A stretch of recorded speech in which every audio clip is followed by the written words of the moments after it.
الأنبياء والمرسلين وعلى آله الطيبين الطاهرين وأصحابه الهادين المهديين أما بعد فأعوذ بالله من الشيطان الرجيم بسم الله الرحمن الرحيم وأما بنعمة ربك فحدث صدق الله العلي العظيم وبلغنا رسوله النبي الأمين الكريم ونحن على ذلك لمن الشاهدين والشاكرين والحمد لله رب العالمين. معزز البرکات علماء کرام، حاضرین محفل، بزرگوں، دوستوں، نوجوان ساتھیوں، عزیز بچوں، اللہ تبارک و تعالیٰ کا بے پناہ شکر و احسان ہے کہ اس رب کریم نے ہمیں اور آپ سب کو یہ توفیق عطا فرمائی کہ ہم سب مل کر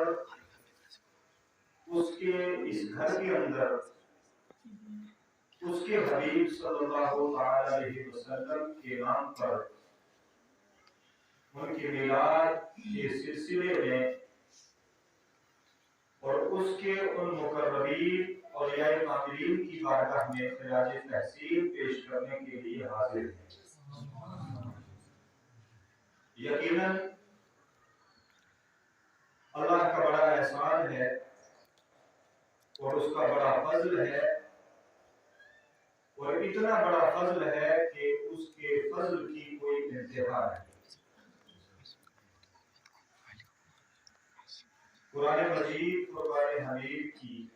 جو آیت مقدسہ میں نے آپ کے سامنے پڑھی ہے، اس کے تعلق سے اور آج کی اس محفل کی نسبت سے چند ضروری باتیں مختصراً میں آپ کے سامنے رکھوں گا۔ اس سے قبل آئیے حصول برکت کے لیے معمول اہل سنت کے مطابق ہم سب مل کر اپنے آقا و مولا حضور رحمت للعالمین شفیع المذنبین روحی فدا جناب محمد رسول اللہ صلی اللہ تعالی علیہ وآلہ وسلم کی بارگاہ میں جی لگا کر ہدیہ درود و سلام پیش کریں اور ایک آواز بلند صلی اللہ علیہ یا رسول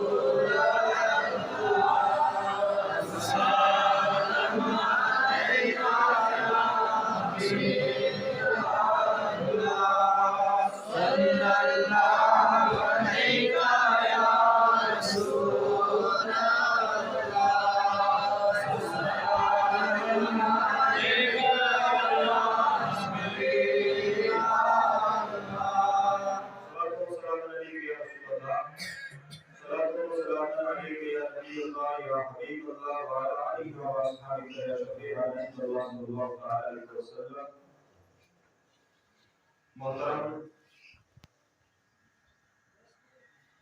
عبدالرشید صاحب، جن کی کاوشوں سے اور اس محلے کے تمام جتنے بھی ساکنان و باشندگان ہیں، ان سب کی کاوشوں سے، محنتوں سے آج ہم اس گھر کے اندر جمع ہیں، اس مسجد کے اندر۔ اللہ نے کو توفیق بخشی اور آپ سب کو اللہ نے توفیق بخشی، اور یقیناً اس کی توفیق کے بغیر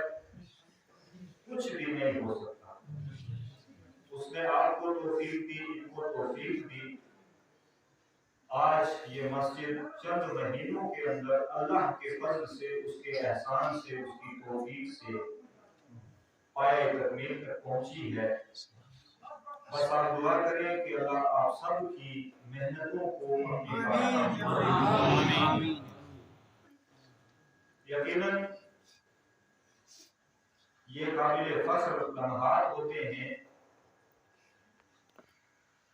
جب اللہ کسی کو نیکی کی توفیق دے، اور پھر اتنی عظیم توفیق کہ اس کا گھر تعمیر کیا جائے اور وہ اتنے جلدی بن کر تیار ہو جائے۔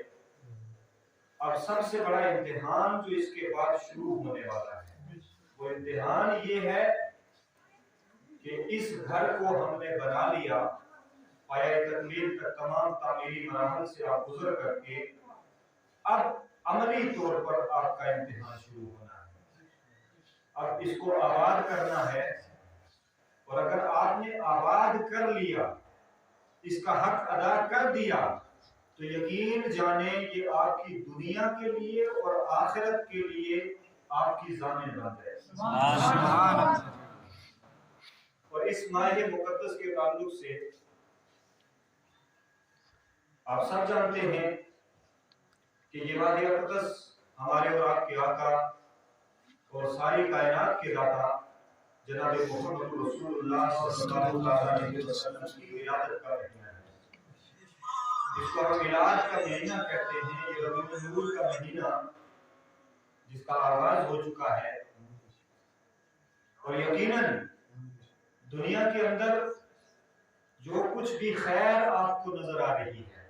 اس دنیا کے اندر جو بھی برکتیں آپ کو نظر آ رہی ہیں، اچھائیاں نظر آ رہی ہیں، یہ سرکار علیہ الصلوۃ والتسلیم کے قدموں کی برکت سے۔ میرے آقا جناب احمد مصطفیٰ محمد رسول اللہ صلی اللہ تعالی علیہ وسلم کی ولادت سے پہلے، آپ کی پیدائش سے قبل جو زمانے کے حالات تھے، جو برائیاں اور خرافات تھے، جو ظلم کے اندھیرے اور بربریت تھی، اللہ رب العالمین کو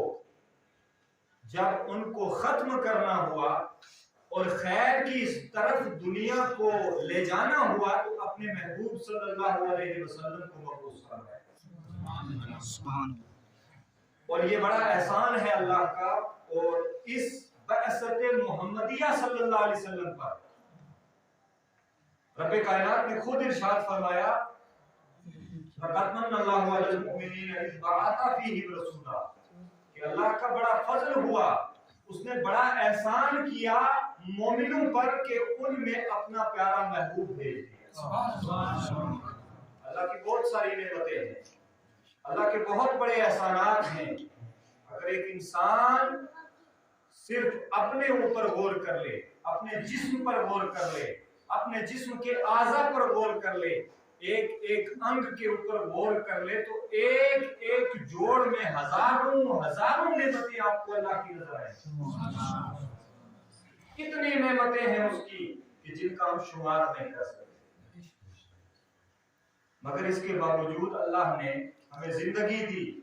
ہمیں دولت عطا فرمائی، ہمیں اولاد سے نوازا، ہمیں زندگی سے نوازا، ہمیں قوت عطا فرمائی، جسم میں جان رکھی، احساس ڈالا، قلب و جگر سے ہمیں مزین کیا،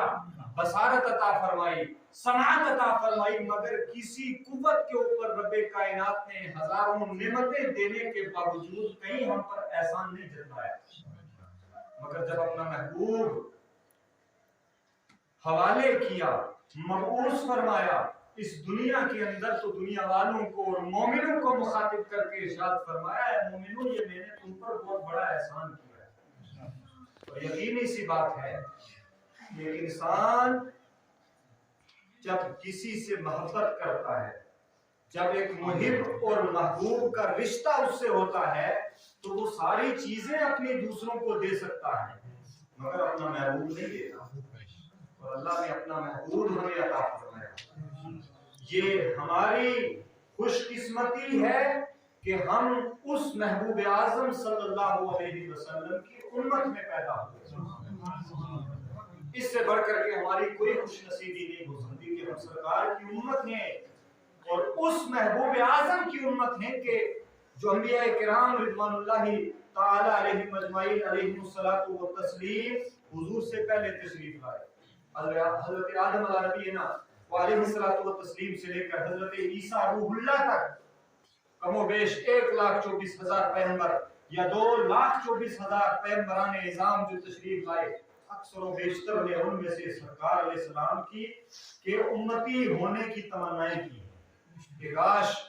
ہم سرکار کے امتی ہوتے، ہم سرکار کی امت میں پیدا کیے جاتے، مگر ہم کتنے خوش نصیب ہیں کہ اللہ نے ہمیں اس دولت سے، اس عظیم نعمت سے سرفراز فرمایا۔ یہ امت سرکار کی یہی وجہ ہے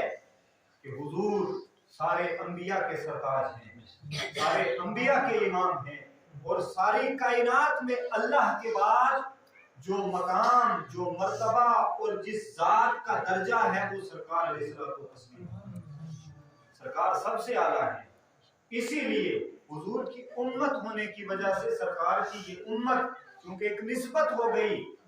تو سرکار کی وجہ سے اللہ نے اس امت کو خیر امت قرار دیا۔ کنتم خیر امۃ اخرجت للناس تأمرون بالمعروف وتنہون عن المنکر،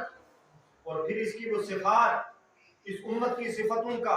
اوصاف کا تذکرہ اللہ نے قرآن میں فرمایا کہ تم تو بہترین امت ہو جنہیں لوگوں کی طرف بھیجا گیا ہے۔ کیوں؟ تمہارا کام کیا ہے؟ تو ارشاد فرمایا تأمرون بالمعروف، کہ لوگوں کو اچھائی کا حکم دو، بہتری کا حکم دو، خیر کی طرف بلاؤ، اور جو برائیاں ہیں، جو بدعمالیاں ہیں، جو رذیل کام ہیں، جو شنیع اعمال ہیں، ان سے لوگوں کو روکو۔ یہ اس امت کے اوصاف ہیں، یہ اس امت کا وصف ہے، یہ اس کا طور و طریقہ ہونا چاہیے۔ ہم بڑے خوش نصیب ہیں کہ اللہ نے اس محبوب کی امت میں ہمیں پیدا فرمایا ہے۔ اور اہل سنت و جماعت تو امت تو بہت بڑی ہے، اور امت میں بھی آج آپ دیکھتے ہیں امت تو سارے آ گئے نا، ایک عام امت، اس میں سب لوگ داخل ہیں، اس میں تو وہ لوگ بھی ہیں جنہوں نے ایمان نہیں لایا، جنہوں نے ایمان نہیں لایا، اور ایک امت وہ ہے جس نے حضور صلی اللہ علیہ وسلم کی تعلیمات کو اپنایا، آپ کا کلمہ پڑھا، مسلمان ہو گئے۔ دو طبقے ہو گئے، پھر وہ طبقہ جس نے کلمہ پڑھ لیا سرکار کا، جس نے مان لیا سرکار کو، جس نے حضور کی بات مانی اور اللہ وحدہ لا شریک پر ایمان لے آیا، سرکار کی نبوت اور رسالت پر ایمان لے آیا، اس میں بھی کئی ایک طبقات ہیں، مگر ہم بڑے خوش نصیب ہیں کہ اللہ والوں کے ساتھ ہیں، ہم ان لوگوں کے ساتھ ہیں کہ جن کے ساتھ چلنے سے ہی اصل ایمان کی حفاظت ہوتی ہے، اور اصل ایمان ہی وہی ہے کہ ہم صدیقین کے ساتھ ہیں، شہداء کے ساتھ ہیں، صالحین کے ساتھ ہیں، اور یہی طرز عمل اللہ رب العالمین نے ہمارے لیے متعین فرما دیا کہ اگر تم سچوں کے ساتھ ہو جاؤ گے تو تم کامیاب ہو، تم سچوں کے ساتھ، اور وہ سچے ہیں کون؟ یہی انبیاء کرام کی جماعت ہے، صدیقین، شہداء اور صالحین کی جماعت ہے۔ آج اس امت کے اندر آپ ایک افتراق دیکھ رہے ہیں، ایک انتشار دیکھ رہے ہیں، ہر شخص گہما گہمی کا شکار ہے، ہر آدمی چاہتا ہے کہ میں بڑا ہو جاؤں، ہر آدمی چاہتا ہے کہ میرے پاس زیادہ سے زیادہ مال آنا چاہیے، زیادہ سے زیادہ میرا نام ہونا چاہیے، مگر وہ تعلیمات سرکار رحمت عالم صلی اللہ علیہ وسلم کی، مسلمان کسی بھی طبقے سے تعلق رکھتا ہو، مسلمان کسی بھی جگہ سے تعلق رکھنے والا ہو، مسلمان کسی بھی قبیلے سے تعلق رکھنے والا ہو، کوئی بھی زبان بولنے والا ہو، اگر وہ حضور کا سچا امتی ہے تو وہ آپس میں بھائی بھائی ہیں، وہ آپس میں بھائی بھائی ہیں۔ مگر حال فی الحال کے اندر آپ دیکھ رہے ہوں گے کہ کئی طرح کے معاملات ہیں، اور کئی طرح کی امتحانات میں اس وقت ہم لوگ ہیں، ہر طرح سے مسلمانوں کو آزمایا جا رہا ہے، مسلمانوں کو ڈرایا جا رہا ہے، مسلمانوں کو دھمکایا جا رہا ہے۔ وجہ کیا ہے؟ وجہ دراصل یہ ہے کہ ہم نے اپنے اصل طریقے کو چھوڑ دیا، ہمارے اعمال ایسے ہیں کہ آج ہر ایرا غیرہ ہمارے اوپر سوار نظر آتا ہے۔ اس کی وجہ یہ ہے کہ ہم نے رسول کائنات صلی اللہ علیہ وسلم کی تعلیمات کو، اور حضور کے جو صحابہ کرام ہیں، اہل بیت اطہار ہیں، تابعین، تبع تابعین کی جماعت ہے، ہمارے اسلاف کرام ہیں، اور بالخصوص اولیاء کرام، صوفیاء کرام، جن کے وسیلے سے ہم اس دین سے منسلک ہوئے ہیں، ہم نے ان کی تعلیمات کو پس پشت ڈال دیا۔ یہی وجہ ہے کہ جب ہم نے ان کی تعلیمات کو چھوڑ دیا اور ان کے بتائے ہوئے اصولوں کو چھوڑ دیا، تو آج وہ لوگ جن کی کوئی کیٹیگری نہیں ہے، جن کا کوئی مقام نہیں ہے، جن کا معاشرے کے اندر کوئی درجہ نہیں ہے، آج وہ بھی مسلمانوں کے اوپر مسلط ہیں۔ یہ اللہ کا غضب ہے، یہ اللہ کا قہر ہے، یہ اللہ کا جلال ہے۔ اس لیے ہمیں توبہ کرنی چاہیے ان تمام اعمال سے، اور ان تمام افکار سے، ان تمام خیالات سے جو ہمیں سیدھے راستے سے ہٹا کر برائی کی طرف لے جا رہے ہیں، اور ہمیں واپس اپنے ان محسنوں کے قدموں میں آنا چاہیے، اولیاء کرام کے ساتھ جڑنا چاہیے، جن کے وسیلے سے اللہ نے ہمیں اس عظیم دین کی دولت سے سرفراز فرمایا۔ آج کی یہ محفل جہاں سرکار علیہ الصلوۃ والتسلیم کی میلاد مقدس کے نام سے منسوب ہے، کیونکہ سرکار کی میلاد کے صدقے ہی سارا کچھ ہے، سارا نظام سرکار کی میلاد کے صدقے۔ اگر سرکار اس دنیا میں تشریف نہ لاتے تو رب تو اپنی ربوبیت کو ظاہر نہ کرتا۔ اس کائنات کے بنانے کا مقصد ہی سرکار کی وجہ سے ہے، اور یہ سارا نظام ہستی جو قائم ہے یہ سرکار کی وجہ سے ہے۔ یہ انبیاء کا آنا، یہ مختلف ادیان، مختلف ادوار میں جو شریعتیں لاگو ہوئی مسلمانوں پر، یہ بھی سرکار کا صدقہ ہے۔ اور پھر جب سب سے بہترین زمانہ آیا، سرکار خود فرماتے ہیں کہ اللہ نے مجھے کائنات کا جو سب سے عظیم ترین زمانہ تھا، سب سے بہترین زمانہ تھا، اس بہترین زمانے کے اندر مجھے مبعوث فرمایا۔ حضرت آدم سے لے کر کے حضرت عیسیٰ، اور پھر حضرت عیسیٰ کے 5,000 سال بعد جب حضور اس دنیا میں آئے تو گویا آدم علیہ السلام سے لے کر حضور کی ولادت تک کا زمانہ جو تھا وہ حضور کی ولادت کے وقت سے بہتر نہیں تھا، بلکہ وہ زمانہ بہتر ہے جس میں سرکار اس دنیا کے اندر تشریف لائے۔ وہ وقت تمام اوقات سے افضل ہے جس وقت میں سرکار اس دنیا میں تشریف لائے۔ وہ جگہ جہاں سرکار تشریف لائے وہ جگہ ساری کائنات سے افضل ہے۔ اور آج بھی ہم اہل سنت و جماعت کا یہ عقیدہ ہے کہ حضور جب ظاہری طور پر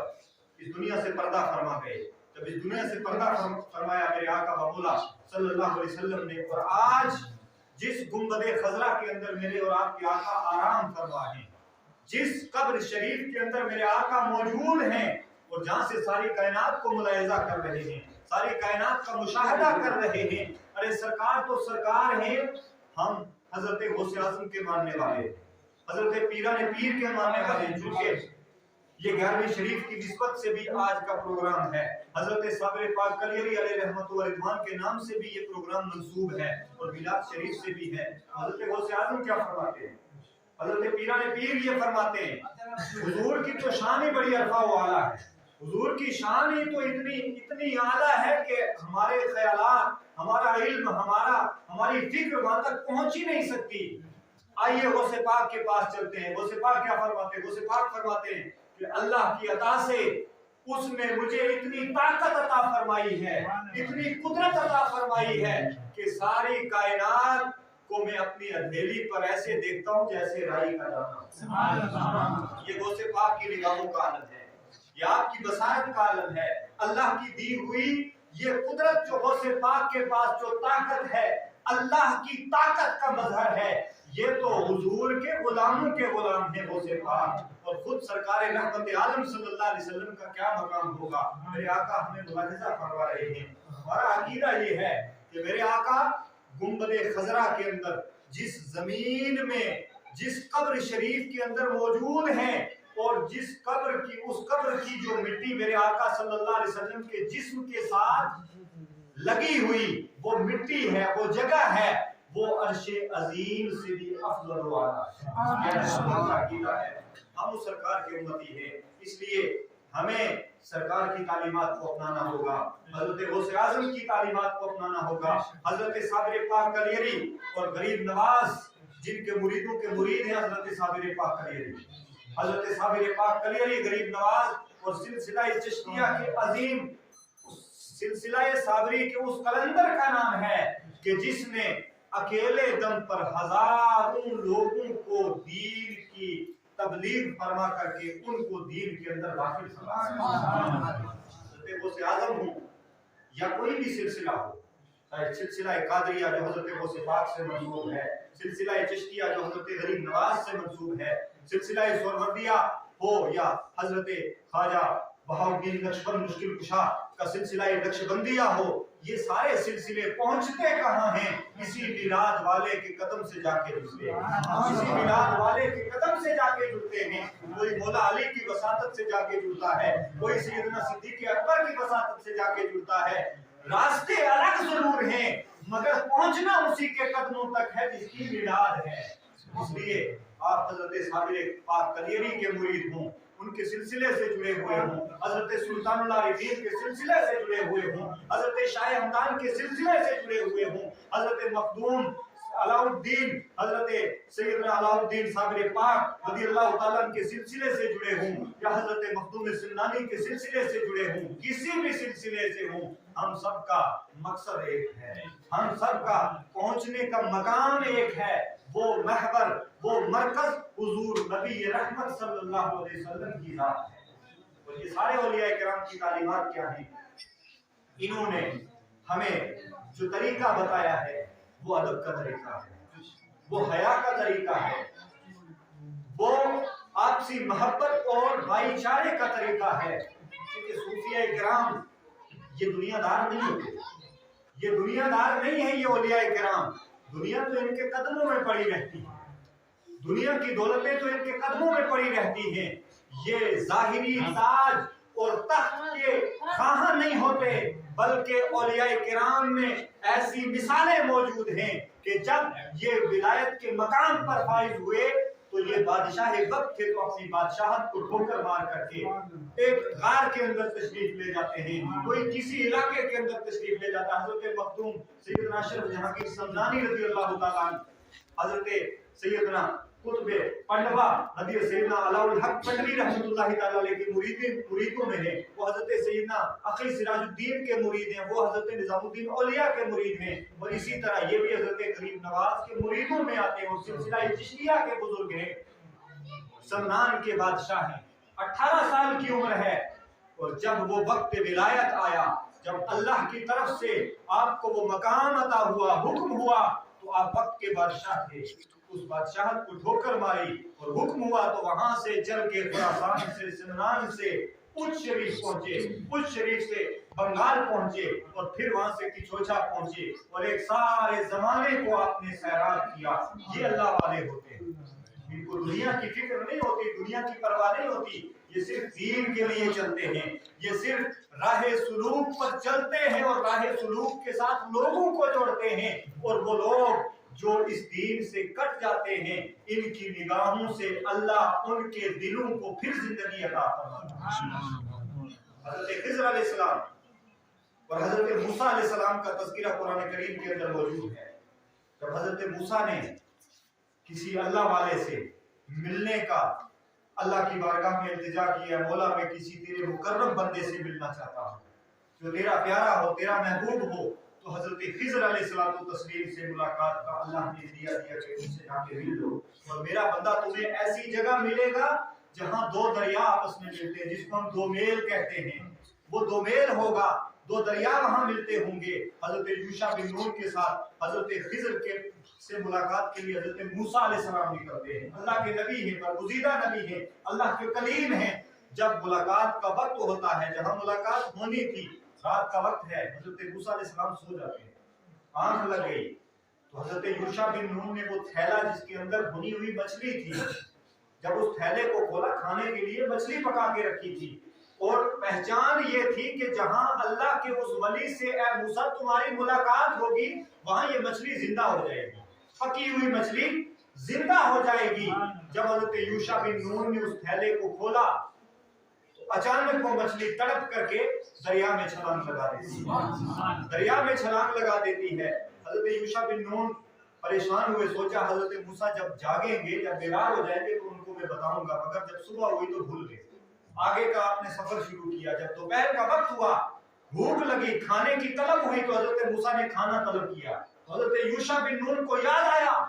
کہ وہ مچھلی تو رات ہی کو تڑپ کر کے پانی میں چلی گئی تھی۔ کہنے کا مقصد یہ ہے کہ اللہ والوں کے جو مقام و مرتبے ہیں، اللہ نے جو ان کو اپنی قدرت سے، طاقت سے نوازا ہے، ان کی طاقت تو یہ ہے کہ مردوں کے دل وہاں زندہ ہو جایا کرتے۔ مچھلی زندہ ہو گئی ایک اللہ کے ولی کی بارگاہ میں پہنچ کر، تو ہمارے دل اگر مردہ ہو گئے ہیں، ہمارے ضمیر اگر مردہ ہو گئے ہیں، تو ہمیں واپس لوٹنا چاہیے ان ولیوں کے پاس، کیونکہ اللہ کا بھی مطالبہ یہی ہے کہ اے ایمان والو سچوں کے ساتھ ہو جاؤ، سچوں کے ساتھ ہو جاؤ،